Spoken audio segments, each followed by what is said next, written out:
शेतकऱ्यांची कर्जमाफी आणि विविध मागण्यांसाठी भंडारा शहरातील आमदार नरेंद्र भोंडेकर यांच्या निवासस्थानावर प्रहार जनशक्ती पक्षाच्या वतीने मशाल मोर्चाचे आयोजन करण्यात आले होते। महात्मा ज्योतिबा फुले जयंतीच्या निमित्ताने दिनांक 11 एप्रिल रोजी प्रहार जनशक्ती पक्षाच्या वतीने राज्यातील सत्ताधारी आमदारांच्या निवासस्थानावर मशाल मोर्चाचे आयोजन करण्यात आले होते। विधानसभा निवडणुकीच्या वेळेस शेतकऱ्यांना कर्जमाफी आणि दिव्यांगांना मानधन वाढीचे आश्वासन दिले गेले होते, मात्र अधिवेशनामध्ये कोणत्याही प्रकारची चर्चा केली गेली नाही। यावरून हे लक्षात येते की शेतकऱ्यांना भूलथापा देऊन खोटे बोलून सरकार निवडून आले असा आरोप करीत अशा सरकारच्या आमदारांना दिलेल्या आश्वासनाची आठवण करून देण्यासाठी दिनांक 11 एप्रिल रोजी रात्री 12 वाजता दरम्यान मशाल मोर्चाचे आयोजन करण्यात आले होते। यावेळी पदाधिकाऱ्यांनी आमदार नरेंद्र भोंडेकर यांच्या कार्यालयात शेतकऱ्यांची कर्जमाफी यासह विविध मागण्यांचे निवेदन सादर केले। या आंदोलनात प्रहार जनशक्ती पक्षाचे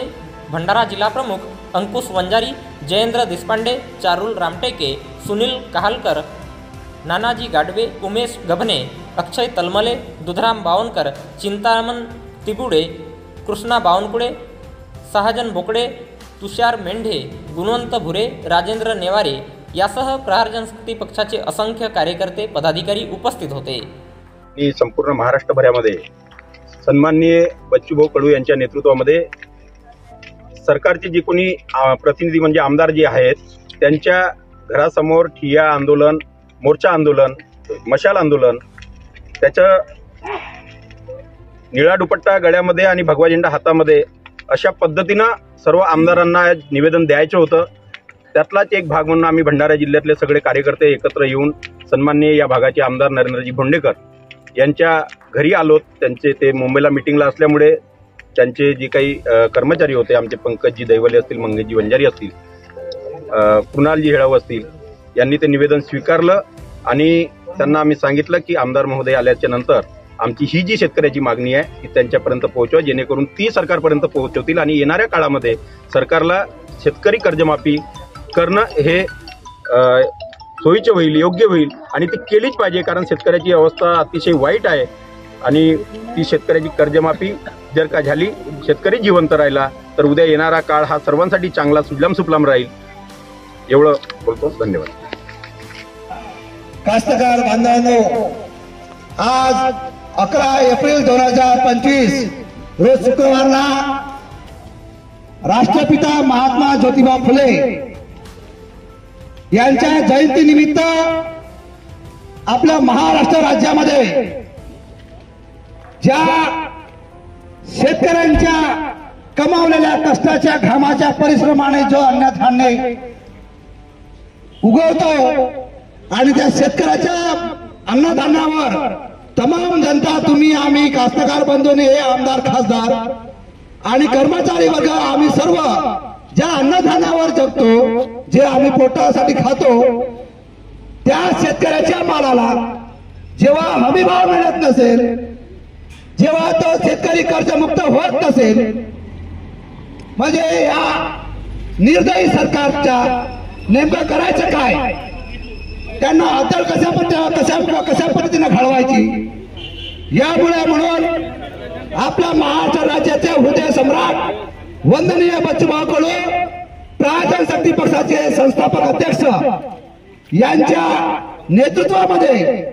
यांच्या आदेशानुसार राज्यातील सत्तेमध्ये असलेल्या आमदार महोदयांच्या घरासमोर जाऊन टेंबा पेटवून रात्रीच्या वेळेस जे झोपलेले असतात त्यांना जागे करून शेतकऱ्यांच्या विषयी त्यांना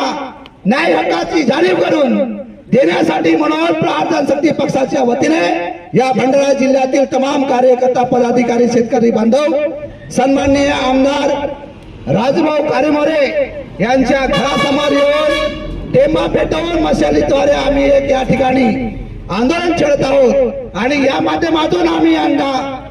अनुग्रहित करत आहोत की सन्माननीय महोदय, आमदार महोदय,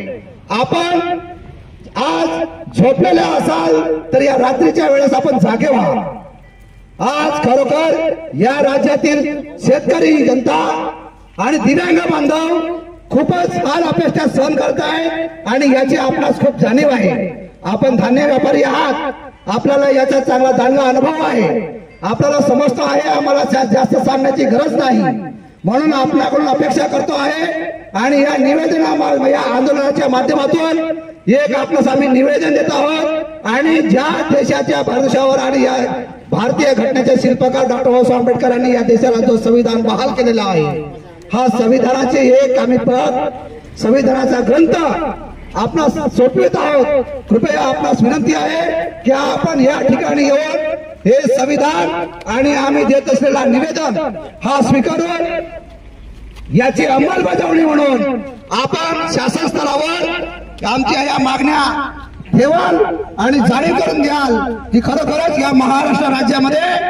वंदनीय बच्चूभाऊ हा एकच असा धुरंधर नेतृत्व आहे की जो विरोधी पक्षात नसून सत्तामध्ये नसून सत्ताधारी सरकारने विरोधी पक्षात सरकार जबाबदारीने नेतृत्व करून जेव्हा जाणीव करून देत आहे तर खरोखर आपण सत्तेमध्ये असताना सुद्धा आपल्याला काय करायला पाहिजे आणि काय करू नये या गोष्टीचे भान ठेवून खरोखरच आपण शेतकऱ्यांच्या हिताकडे लक्ष देऊन आमचे निवेदन स्वीकार करावे आणि हे प्रश्न